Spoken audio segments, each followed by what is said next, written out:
Hello guys, আমি Sheikh Mohammad Shamim from artechnology। এখান থেকে আমরা শর্টকাট যে অপশনটি দেখতে পাচ্ছেন, আমরা শর্টকাটে চলে যাব। শর্টকাটে চলে যাওয়ার পর এখানে দেখতে পাচ্ছেন আপনাদের ফোনের গ্যালারিতে অসংখ্য যে ভিডিওগুলো বা ইন্ট্রো তৈরি করার জন্য যে ভিডিওটি নির্বাচন করেছিলেন, এই ভিডিওটি এখানে আছে। তো আমরা আমাদের ভিডিওটি নির্বাচন করলাম। এখান থেকে যে ভিডিওটি আমরা ইন্ট্রো করব, নির্বাচন করার পর আমরা নিচে দেখতে পাচ্ছেন নেক্সট, আমরা নেক্সটে ট্যাপ করে দেব।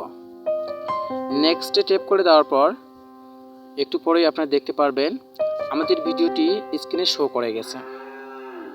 তো এখানে একটু জেনারেটিং হওয়ার পর আপনারা এখানে অনেক ইফেক্ট দেখতে পারবেন। তো এখানে প্রথম ইফেক্টটি দেখতে পাচ্ছেন এলটিআই, তারপরে ইফেক্টটি দেখতে পাচ্ছেন পপুলার, তারপরে পপ, উইন্ডোজ ইত্যাদি দেখতে পাচ্ছেন। এখান থেকে আমরা যদি পপুলারে ট্যাপ করে দেই ইফেক্টটি, তাহলে আমাদের ভিডিওটি একটু কোয়ালিফাই সম্পূর্ণ হবে। তো দেখতে পাচ্ছেন আগের তুলনায় আমার ভিডিওটি ইন্ট্রোটি একটু কোয়ালিফাই সম্পূর্ণ হয়ে গেছে। তো এরপরে আমি যদি দ্বিতীয় ইফেক্টটি ব্যবহার করি, দেখতে পাচ্ছেন এখানে পপ নামে যে ইফেক্ট আছে, এটাতে আমি ট্যাপ করে দিলাম।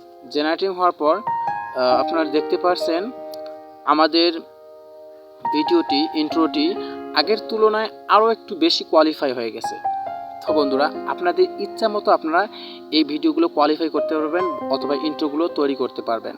তো এখান থেকে আমাদের এই সম্পূর্ণ ইফেক্ট বা গান অ্যাড করার পর উপরে যে এক্সপোর্ট অপশনটি দেখতে পাচ্ছেন, এই আমরা এক্সপোর্ট অপশনটিতে ট্যাপ করে দেবো, কারণ আমাদের ভিডিওটি বা ইন্ট্রোটি গ্যালারিতে সেভ করতে হবে। তো এক্সপোর্টে আমি ট্যাপ করার পর নিচে দেখতে পাচ্ছেন রেজুলেশন দেখাচ্ছে, এখানে 1080 রেজুলেশন। এখান থেকে আমি যে শর্ট লাইনটি দেখতে পাচ্ছেন, আমরা কম বেশি করে রেজুলেশন কমাতে পারবো, বাড়াতে পারবো। আমি 720 রেজুলেশন নিলাম। এখানে দেখেন নিচে একটু সম্পূর্ণ নিচে দেখতেন এক্সপোর্ট অপশনটি, এই এক্সপোর্ট অপশনটি ট্যাপ করে দেবেন। ট্যাপ করে দিলেই একটু পরে এক্সপোর্টিং অপশনটি শুরু হয়ে যাবে। তো বন্ধুরা, একটু ওয়েট করলে আমাদের এটা সম্পূর্ণ যে আয়তকার দেখতে পাচ্ছেন সম্পূর্ণ এটা হয়ে যাবে। 100% হয়ে গেলে আমাদের ভিডিওটি এক্সপোর্ট কমপ্লিট হয়ে যাবে এবং আমাদের ভিডিওটি গ্যালারিতে সেভ হয়ে যাবে।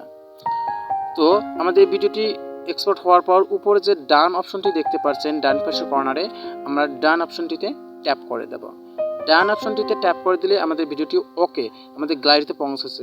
আপনারা সম্পূর্ণ ব্যাক করে দেখতে পারেন অথবা আমরা নিউ প্রজেক্টে ট্যাপ করেও দেখতে পারবো। আমি নিউ প্রজেক্টে ট্যাপ করে দিলাম। তো নিউ প্রজেক্টে ট্যাপ করে দেওয়ার পর এখানে দেখতে পাচ্ছেন আমাদের গ্যালারি ভিডিওগুলো আবারও দেখাচ্ছে এবং উপরে বাম পাশে কর্নারে যে অন্ধকার ভিডিওটি, এখানে আমি ট্যাপ করে দেব। তো এখানে ট্যাপ করলে দেখতে পাচ্ছেন আমরা যে ভিডিওটি কোয়ালিফাই করলাম, ইন্ট্রোটি কোয়ালিফাই করলাম, সেই ইন্ট্রোটি এখানে শো করে গেছে। তো বন্ধুরা, দেখতে পাচ্ছেন আমরা কত সুন্দর করে কয়েক মিনিটের মধ্যে একটি ইন্ট্রো তৈরি করে ফেললাম।